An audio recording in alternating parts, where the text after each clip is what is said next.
What if I told you the real reason behind 50 Cent and Diddy's beef isn't music, but a dark secret involving the police, wiretaps, and betrayal?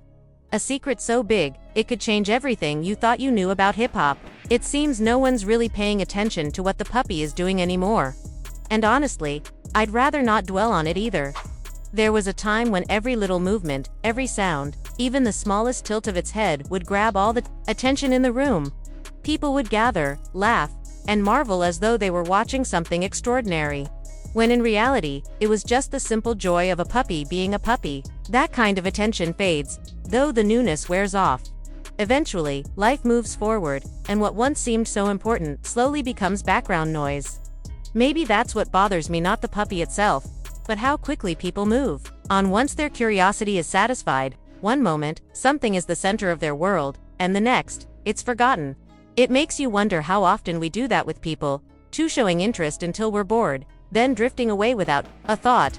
I'll just pour myself a drink and try to let the thoughts slip away because overthinking never brings peace. A glass in hand becomes a kind of ritual, not always about the alcohol but about creating distance between yourself and the weight of what lingers in your head. The clinking of ice, the slow burn, the way the world softens at the edges sometimes. That feels like the easiest escape. People may call it avoidance, and maybe they're right, but sometimes it's not about running from the problem. It's about buying yourself a little space to breathe, a pause in the middle of the chaos. And in that pause, you can decide what deserves your energy and what doesn't. The real question, though, is whether he actually handled things the way he was supposed to. That's the thought I can't quite silence, even after the drink. Did he step up when it mattered, or did he just take the easy way out? Responsibility has a way of revealing someone's character, stripping away the masks we wear when everything is calm. You don't really know who someone is until they're tested. And when I look at what happened, I can't help but feel like maybe the test wasn't passed. Maybe he fell short, or maybe my expectations were too high. Either way, the result is the same lingering doubt that refuses to fade. Yes, I've noticed how much time you've been spending on social media, as if your entire world exists in that endless scroll. Every time I look, it feels like you're chasing approval from people who don't even know you. People who will forget your posts 5 seconds after they double-tap them. I wonder what you're looking for there. Is it validation, distraction, or just a way to fill the silence? I can't judge too harshly, though. Everyone has their escape, their coping mechanism. For you, it's endless feeds and curated snapshots of lives that may or may not be real. For me, it's a drink in the evening and the attempt to push away thoughts I'd rather not carry. But I made a different choice when it came to involvement. I didn't join in, and I stayed away from the park altogether. Sometimes absence speaks louder than presence. By not showing up, I wasn't just avoiding the noise, I was making a statement, even if no one else noticed. The park, with its chatter and its clicks, has always been a stage for people to perform the version of themselves they want others to see. I never felt the need to audition for that. There's a certain freedom in staying away, in reclaiming your energy from situations that don't feed your spirit. Yes, it can feel isolating, but solitude has its own kind of strength. It gives you clarity, a way to see the games people play without getting caught in them. Maybe, in the end, that's why I don't care what the puppy is doing anymore. It's not about indifference, it's about perspective. Not everything needs to hold your attention forever. Some things are meant to fade, and in that fading, you're given space to choose what truly matters. And right now, for me, that means letting go of what everyone else is watching, and choosing instead to focus on my own quiet path if that path is just me, a drink, and a refusal to get lost in the noise. Diddy wasn't teaching Mace the business. You understand? He was using Mace as other artists to write rhymes on other people, write songs. It's no secret that 50 Cent and Diddy have had one of the wildest rivalries in hip-hop, with 50 often seen as holding the upper hand. But after Diddy's recent courtroom victory, some fans began suggesting that 50 might be keeping the feud alive as a way of staying in the spotlight or even chasing clout. The chatter only grew louder, fueled by street talk that blurred the line between rumor and reality. In the underground rap scene, whispers circulated that back in the early 2000s, Diddy might have tipped off the police about 50 Cent in order to protect himself and his label. Some even claimed he helped law enforcement wiretap 50's phone, sparking a chain of chaos that would reshape the game. Still, It's important to remember that 50 Cent wasn't the central target in those investigations. He simply got pulled into the storm. The real focus of federal attention was on Murder Inc., Irv Gotti, Ja Rule, and anyone linked to the Supreme Team. At the time, the code of the streets was strong. No one was flipping, no one was talking. When investigators hit that wall of silence, the theory goes, they began searching for an outsider who could shift the case. That's where the speculation about Diddy comes in. Back in 1999, Diddy himself was fighting for his career after a notorious nightclub shooting in Manhattan with Jennifer Lopez and Shine.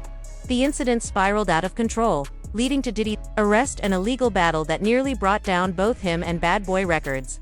For many, this moment became the backdrop for conspiracy theories suggesting that Diddy may have cut deals behind the scenes to protect his empire, possibly at 50 Cent's expense. Truth, sometimes it hurts. Right. It hurts people and they don't want to hear that shit, but I'm trying to tell you, it's me, cause he take me shopping and it me up and I'm looking like, what? Just like, I want to take you shopping. Diddy found himself facing serious charges, bribery and weapons possession that carried the very real threat of prison time. For anyone in his position, the situation was terrifying.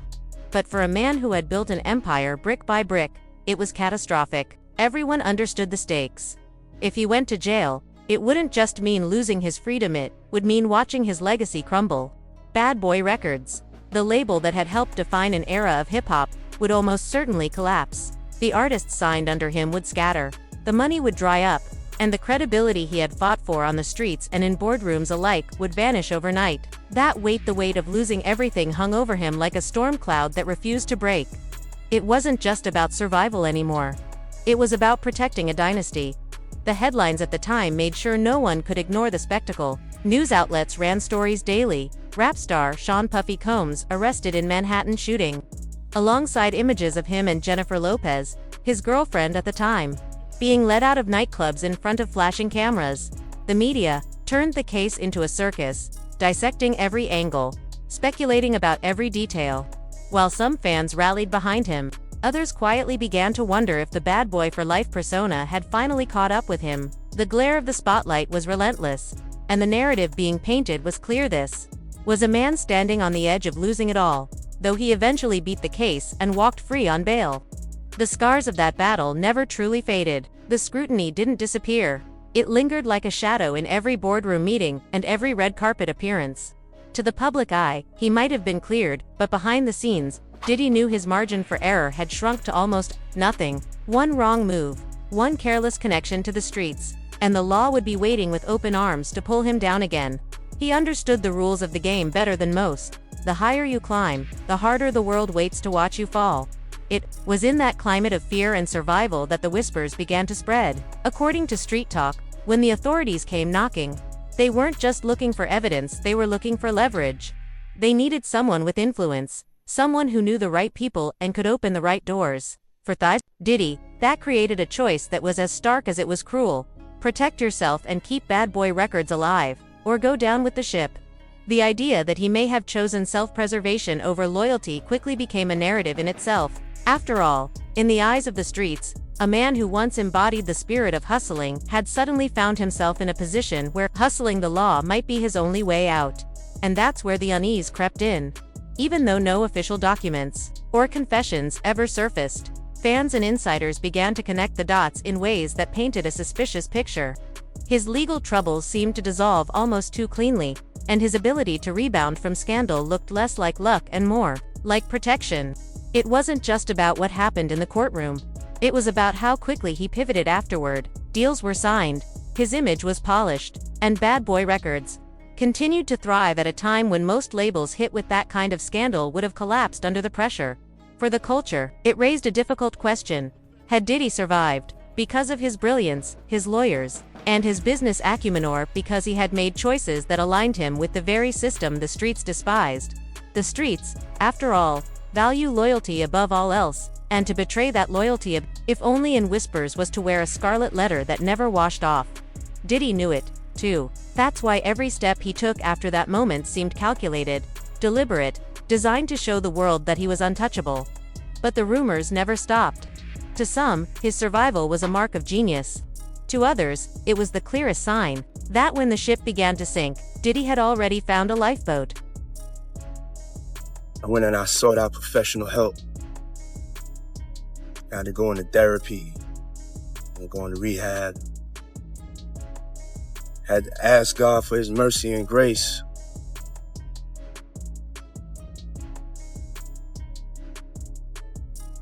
I'm so sorry. Though it was never confirmed, there were whispers that the police had first tried to flip 50 Cent into becoming their informant. Some say he refused out of loyalty to the streets, while others believe he might have been hiding something of his own. Either way, when the rumors spread that Diddy stepped into that role instead, the story began to sound more believable. But 50 wasn't exactly spotless himself. Years before the Wiretap talk surfaced, he had already clashed with members of the Supreme Team, a move that nearly cost him his life and pushed him into hiding for 2 years. In 2000, he recorded Ghetto Koran, a raw track that laid bare the underworld of Queens, naming hustlers, drug lords, and even crime bosses. One name, though, stood out more than the rest: Supreme. When the song leaked on mixtapes before its official release, it lit a fuse. To the streets, 50 had crossed a line. Dry snitching was forbidden, and Ghetto Koran broke the code. Not long after, the streets struck back. In late 2000, 50 Cent was ambushed and shot 9 times outside his grandmother's home. Rumors swirled that Supreme had ordered the hit as retribution for the song. No police report tied the attack to anyone directly, but the message couldn't have been clearer. Those who speak too much pay the price. Against all odds, 50 survived, though his career was left in shambles. Radio stations stopped spinning his music. DJs dropped him. His label cut ties. And even Diddy, who had worked with him before, suddenly went silent. That silence spoke volumes. Fans noticed how Diddy, usually loyal to East Coast artists in tough times, distanced himself completely from 50. Some believed he was protecting his image to avoid being blackballed alongside him. Others speculated he had already cut a deal with the feds and couldn't afford to be seen standing next to 50 Cent. Meanwhile, as 50 fought to rebuild his career, the authorities turned their focus to the Supreme Team, Murder Inc., Ja Rule, and anyone associated with them. For their case to stick, they needed insider information, but nobody was willing to betray the code. Then, suddenly, things shifted.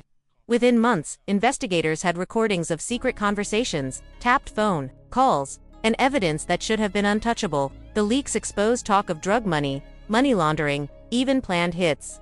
Shockingly, 50 Cent's name appeared in those tapped calls, too. The question on everyone's mind was simple: who gave the police that access? The only explanation was that someone close enough to the circle had snitched, feeding law enforcement the keys to dismantle Murder Inc. and the Supreme Team from the inside. Watch the door, don't let nobody come through here. And I said I watched the door.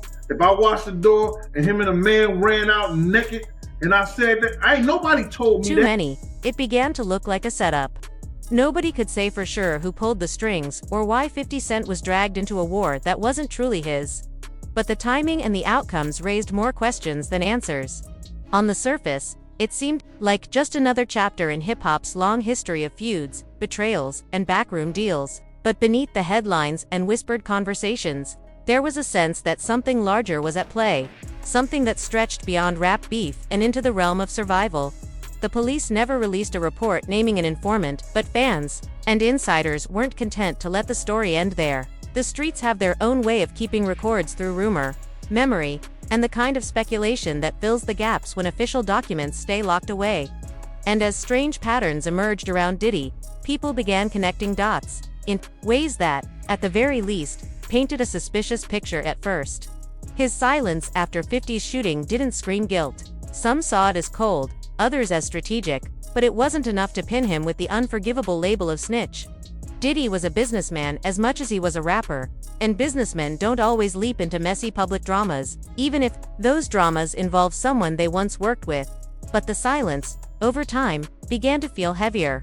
It wasn't just the absence of support, it was the absence of any acknowledgement at all. For a man who had built his brand on loyalty to his artists and his city, that kind of distance felt deliberate, almost calculated. Then came something harder to ignore. Almost as if overnight, Diddy's legal troubles, the same ones that had once threatened to end his career, seemed to evaporate. Charges that once dominated the news cycle, charges that could have put him behind bars for years, were suddenly cleared. The turnaround was so swift and so complete that it left people wondering. How does a man go from staring down the possibility of prison to walking free and signing corporate deals with barely a dent in his empire? Lawyers, yes, and money, of course, but even those explanations felt incomplete. Plenty of wealthy men with excellent attorneys had still seen their empires collapse under similar heat. And just as the legal smoke cleared, the makeup of his circle began to shift. Friends from the streets, the ones who had been there during the rise of Bad Boy, seemed to fade from the picture.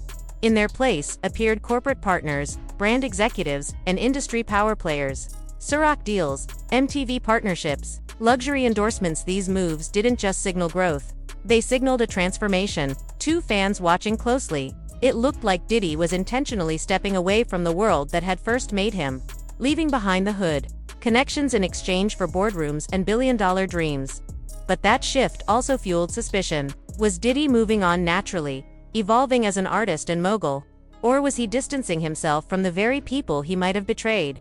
In hip-hop, perception is often as powerful as fact, and the perception was damning. People whispered that his freedom had been bought, not with money, but with loyalty traded away to the highest bidder in exchange for his own survival. For 50 Cent, and for many who had lived through that turbulent era, the timing of it all was impossible to ignore. His silence during the shooting, the vanishing charges, the sudden pivot into the corporate world, it all felt too neat, too convenient. And in a culture where loyalty is currency, convenience is rarely trusted. Same outfit. Yeah, it's true. Yeah, that's a nice shirt. That's a nice shirt. All right, so when he said the shopping line, in real life, what did you say? I said, let me get away from him. Because it was like, he was like, yo, you hot now. Now we got to hang out now. Like, like hang out. Yeah. He said, I don't know, maybe I'll take you shopping and I get you some flash and you can give me the hood shit. And I was looking and I was like, let me just move away from him because Diddy began distancing himself from the gritty, street-centered side of hip-hop that had defined his early career. Instead, he pivoted toward the corporate world, securing lucrative partnerships with brands like Ciroc, MTV, and others. Too many. It was clear Diddy wasn't just evolving as an artist. He was deliberately stepping away from the streets. While Ja Rule, 50 Cent, and Supreme were locked in battles with law enforcement and taking heavy losses, Diddy was quietly stacking victories in business. But those very moves, though successful, fueled suspicion. To the streets, his sudden rise and clean record looked less like luck and more like the reward of someone who had cut a deal. It wasn't long before the whispers branded him with a title no rapper ever wants: the snitch tag. He wasn't teaching Mace the business. You understand? He was using Mace as other artists to write rhymes on other people, write songs on other people's albums, on his album, and taking their talents and stealing their publishing. Fans began to speculate that Diddy's sudden freedom from charges and shift in his inner circle couldn't be explained by skilled lawyers alone. Whispers spread that he may have sacrificed his former allies, handing information to the police in exchange for protecting himself and Bad Boy records. Still, no concrete proof ever surfaced, linking him to cooperation with law enforcement or to setting up 50 Cent and Murder Inc. What is clear, however, is that once 50 survived that turbulent chapter, his animosity toward Diddy grew stronger than ever. Murder Inc. would eventually collapse under the weight of federal charges and investigations, losing their grip on the industry. 50 Cent, in contrast, clawed his way back and never missed an opportunity to express his disdain for Diddy. And in recent years, that hatred has taken on new fuel. Diddy has faced a string of lawsuits accusing him of sexual abuse, human trafficking, racketeering, money laundering, and more. While the accusations shocked the world, no one seemed to relish the downfall more than 50 Cent. From the moment the trial was announced to each court appearance that followed, he made his joy known, post memes, cracking jokes, and even producing a documentary series titled Did Diddy Do It? His campaign against Diddy earned him the label of the #1 Diddy hater in hip-hop. Still, the story took another twist. Despite the mountain of charges, Diddy saw most of them dismissed, leaving only 5 standing, giving him a far greater chance at walking free. The news split the public. Some fans celebrated, others were outraged, and right in the middle was 50 Cent, who had spent months milking Diddy's downfall for content, only to now face the possibility that his rival could beat the case. If Diddy regains his freedom, the rap world may finally see whether 50 will let his long-running vendetta fade or whether he'll find new ways to keep the fire burning.